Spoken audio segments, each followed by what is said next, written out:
नमः शिवाय। मैं हूं एस्ट्रोलॉजर के.एम. सिन्हा और मैं अपने इस यूट्यूब चैनल पर आप सभी का हार्दिक स्वागत करता हूं। आज हम समझेंगे जिस तरीके से लोकसभा चुनाव 2024 का काउंटडाउन शुरू हो चुका है और यहां पर ममता बनर्जी का बर्थ डिटेल अवेलेबल नहीं है, कहीं पर भी कोई भी वेबसाइट पे अवेलेबल नहीं है और उनके जो सोर्स हैं वो ये बताते हैं कि इनका बर्थ डिटेल इनको भी नहीं पता है। इससे शायद असेंबली इलेक्शंस जो हुए थे 2020 में उसमें प्रिडिक्शन गलत हुई थी। लेकिन फिर भी हम यहाँ पर 42 लोकसभा क्षेत्र वाले वेस्ट बंगाल का पूरा प्रिडिक्शन करेंगे and this prediction will be based on the formation of TMC which was established on 1st January 1998 11 AM in Kolkata.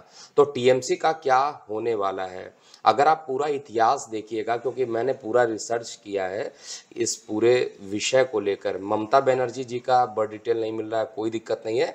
TMC, क्योंकि लीडिंग पार्टी टीएमसी है, उसकी कुंडली क्या कहती है और थोड़ा सा होरारी एस्ट्रोलॉजी भी इसके अंदर यूज किया गया है। दोनों को मिलाकर यहाँ पर एक प्रिडिक्शन मैं दे रहा हूँ। जब लोकसभा चुनाव होंगे उस समय इस प्रिडिक्शन को जरूर चेक किया जाएगा।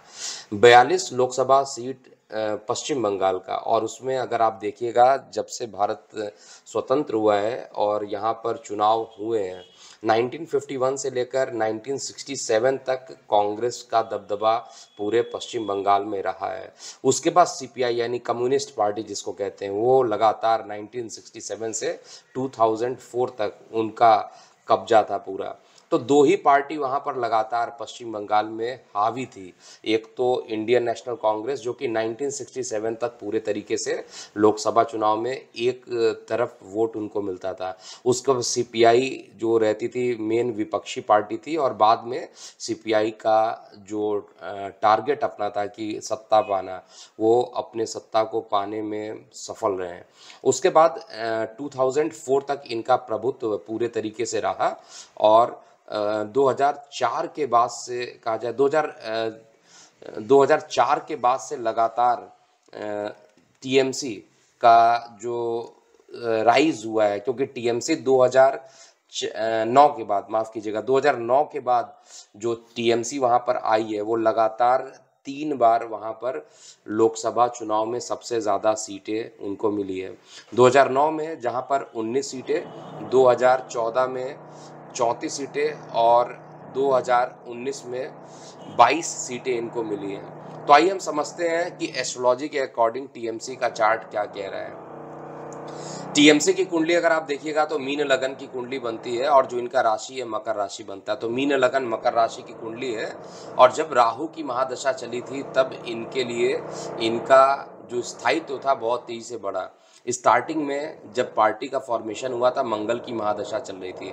मंगल की महादशा में पार्टी ने बहुत कोशिश किया, लेकिन हर समय पार्टी को निगेटिव चीज़ें ही देखने को मिली। लेकिन बाद में जब मंगल की दशा इनकी खत्म हुई, क्योंकि स्टार्टिंग में देखिएगा तो 1 जनवरी 1998 के बाद जो पहला चुनाव हुआ था 10 मई 1999 में, उसमें 7 सीट अकेले लोकसभा में टीएमसी लेकर आई थी, और 10 मई 2004 में टीएमसी को केवल 1 सीट मिली थी और 6 सीटों का उनको तगड़ा नुकसान भी हुआ था। तो उस समय मंगल की महादशा चल रही थी और मंगल इनकी कुंडली में देखा जाए तो अपनी उच्चस्थ राशि में जरूर है, लेकिन पाप कर्तरी योग में होने के कारण इसका प्रभाव बहुत ज़्यादा नहीं बना, और लगन में ही शनिदेव भी विराजमान थे, और जब भी शनिदेव लगन में होते हैं सफलता थोड़ा विलंब में मिलती है।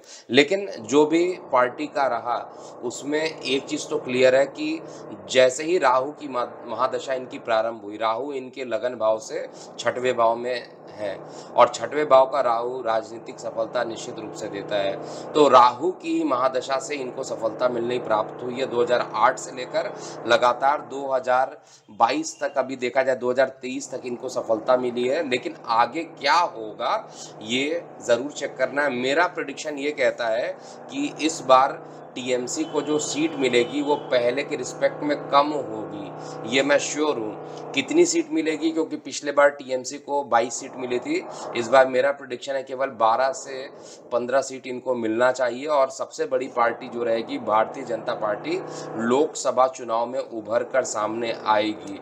और अगले विधानसभा तक आते आते विधानसभा का विश्लेषण मैं आगे आने वाले समय में करूंगा। विशेष रूप से जो चार्ट है मैं आपको डिस्प्ले में भी दिखाऊंगा, और जिनको इसको नोट करना है ज़रूर नोट कर लीजिएगा। लेकिन जो प्रेडिक्शन है वो एक चीज़ ज़रूर बता रहा है कि आने वाला जो समय है वो टीएमसी को भारी पड़ने वाला है। और एक बार डिस्क्लेमर ज़रूर दे देता हूँ कि ये प्रेडिक्शन जो है केवल टीएमसी का फॉर्मेशन के चार्ट से है, और साथ में होरारी एस्ट्रोलॉजी का इसमें यूज़ किया गया है। तो अभी के लिए इतना ही। मैं हूँ एस्ट्रोलॉजर के एम सिन्हा। ओम नमः शिवाय।